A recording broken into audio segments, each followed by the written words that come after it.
இயேசு கிறிஸ்துவில் அன்புக்குரியவர்களே, தவக்காலத்தின் இந்த புனிதமான பயணத்தில் 21ஆம் நாளில் நாம் இருக்கிறோம். நமது தவ முயற்சிகள் இந்த பகுதியில் நாம் மன்னிப்பு மற்றும் கட்டுப்பாட்டினுடைய பலத்தை, ஆழமான 2 பாடங்களை குறித்து இந்த நாளிலே தியானிக்க இருக்கிறோம். இந்த இறைவார்த்தைகள் தானியேல் நூல், மத்தேயு நற்செய்தி. தவக்காலத்தின் நோக்கமான தன்னடக்கம் மூலம் நீதி பெறுதல் மற்றும் அதன் தன்மையான வரம்பற்ற மன்னிப்பு ஆகியவற்றை நமக்கு தெளிவுபடுத்துகின்றன. உண்மையான கட்டுப்பாட்டின் அடையாளம் என்ன? மன்னிப்பின் முடிவில்லாத வாழ்வுக்கும் உள்ள தொடர்பு என்ன என்ற கேள்விகளை நமக்குள்ளே எழுப்பி நாம் தியானிப்போம். இந்த நாளின் தவக்காலத்தின் நோக்கம் தன்னடக்கம் மூலம் நீதி பெறுதல், உலகின் இன்பங்களை மறுத்து கடவுளின் ஞானத்தை தேடுதல். தன்னடக்கம் மூலம் நீதி, உலகின் இன்பங்களை மறுத்து கடவுளின் ஞானத்தை தேடுதல். இறைவாக்கினர் தானியேலின் இந்த நிகழ்வானது, கதையானது தவக்காலத்தின் நோக்கத்தை, அதாவது சுய கட்டுப்பாட்டிலும் செல்ஃப் கண்ட்ரோல் மற்றும் உலக இன்பங்களை மறப்பதிலும் மையப்படுத்துகிறது. இஸ்ராயல் மக்களுள் அரச குலத்தையும் உயர்குலத்தையும் சேர்ந்த இளைஞர்களை தெரிவு செய்துபடி மன்னன் தன் அதிகாரிக்கு கட்டளையிடுகிறான். அரசன் தனக்காக தயாரிக்கும் உணவு வகைகளையும் தான் குடிக்கும் திராட்சை ரசத்தையும் அவர் உண்ணவும் குடிக்க வேண்டும் என்று கட்டளை பிறப்பிக்கிறான். தானியேலும் அவருடைய நண்பர்களும் பாபிலோனியாவின் அரசவையில் வசதி, நல்ல உணவு மற்றும் அதிகாரம் ஆகியவற்றின் கவர்ச்சிக்குள் வந்தனர். உலகத்தின் கவர்ச்சி அவர்களை ஈர்த்தது. இந்த சருகுகள் அவர்களுடைய விசுவாசத்தையும் உணவு சட்டங்களையும் மறக்க செய்யும் நோக்கம் கொண்டவை. தானியேல் அரசின் உணவையும் ரசத்தையும் உண்டு தன்னை கரைபிடித்துக் கொள்ளாதிருக்க முடிவு செய்கிறார்கள். அவர்கள் 10 நாட்கள் காய்கறிகளையும் நீரையும் மட்டும் உண்டு தங்களை சோதிக்க கோரினர். இந்த சோதனையின் முடிவில் அவர்களுடைய முகம் செழிப்பாயிருந்தது. அவர்கள் மற்ற இளைஞர்களுடைய படிப்பிலும் ஞானத்திலும் சிறந்து விளங்கியது ஒரு அதிர்ச்சியான உண்மை. உலகத்தின் கவர்ச்சியில் ஈர்க்கப்படாமல் தன்னடக்கத்தோடு அவர்கள் இருக்கிறார்கள். நம்முடைய தவக்கால நோக்கம் தானியேலின் தன்னடக்கத்தை பின்பற்றுவதே. நம்முடைய உடல் இச்சைகள், உணவின் மீதான கட்டுப்பாடு, உணவின் மீதான கட்டுப்பாடு மற்றும் உலகத்தின் ஆடம்பரங்கள் ஆகியவற்றை கட்டுப்படுத்த பழகும்போதுதான் கடவுளின் ஞானத்தையும் நீதியையும் அதிக அளவில் பெற்றுக்கொள்ள முடியும். கட்டுப்பாடு என்பது ஒரு தியாகம் அல்ல, அது ஒரு ஞானத்தின் வழி. தவக்காலம் இந்த சட்டங்களை கொடுப்பது கட்டுப்பாட்டிற்குள் உடலையும் உள்ளத்தையும் உருவாக்கி கொள்ள வேண்டும் என்பதே இந்த தவக்காலத்தில் இறைவன் கொடுக்கக்கூடிய உன்னதமான நிகழ்வு. வரம்பற்ற மன்னிப்பு மற்றும் இரக்கத்தை பெற தவக்காலத்தின் தன்மை நம்மை அழைக்கிறது. நிபந்தனையின்றி மன்னிக்கப்பட்ட கருணையை நாம் வெளிப்படுத்த வேண்டும்.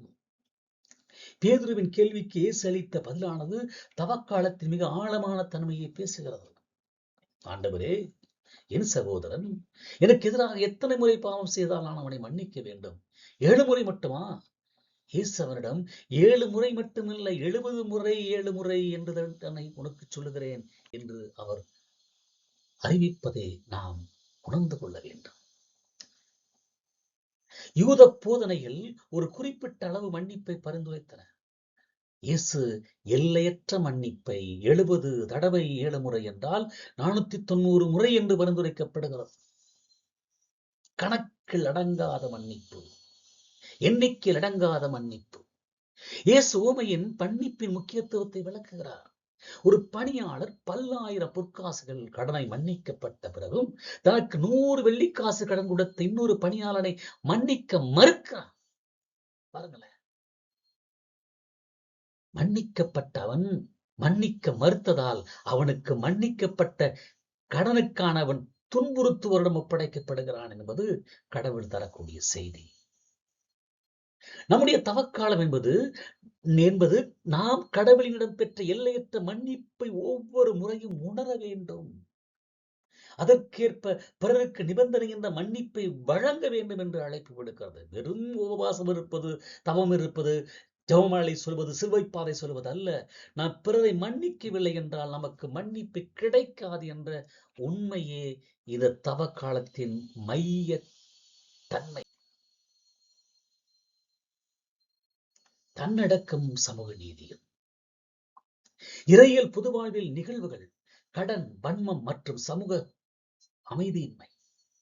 தானியேலின் கட்டுப்பாடு மற்றும் இயேசுவின் மன்னிப்பு போதனை இரண்டும் நமது பொதுவாழ்வின் முக்கியத்துவம் பெறுகின்றது.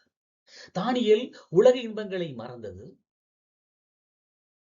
உலக இன்பங்களை மறுத்தது, பொதுவாழ்வின் ஊழலை தவிர்க்கும் மனப்பான்மைக்கு அடித்தளம் அமைக்கிறது. நமது பொதுவாழ்வின் அதிகாரம், செல்வம் மற்றும் சட்டவிரோதமான இன்பங்கள் ஆகியவற்றை நாம் கட்டுப்படுத்த தவறும் போதுதான் ஊழல் என்ற பாவம் பிறக்கிறது. தானியேலின் கட்டுப்பாடு பொதுவாழ்வின் நேர்மையை காப்பதற்கான ஒரு சான்று. எனவே கட்டுப்பாட்டு என்பது உடல் மட்டுமல்ல, உள்ளத்திலும் கட்டுப்பாடு இருப்பதற்கு இந்த தவக்காலம் நமக்கு வழி கொடுக்கிறது.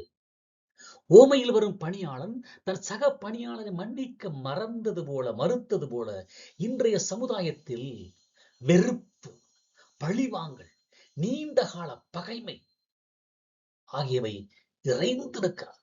குடும்பத்திலே, பொது வாழ்க்கையிலே, அரசியல், மதம் மற்றும் சாதிய பிளவுகளில் நாம் ஒருவருக்கொருவர் வரம்பற்ற மன்னிப்பை வழங்க மறுக்கிறோம். மன்னிப்பு என்பது இன்று எட்டா கனியாக இருக்கிறது. எனவே நம்முடைய தவக்காலம் நம்முடைய பொதுவான வரம்பற்ற மன்னிப்பு என்ற பணியை மிகவும் ஆழமாக வலியுறுத்துகிறது.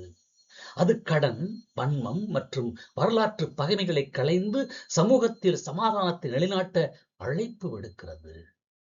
நாம் மன்னிக்கும் போதுதான் சமுதாயம் துன்புறுத்துவரிடம் ஒப்படைக்கப்படாமல் கடவுளின் கருணையால் அது ஆசீர்வதிக்கப்படும். இறுதியாக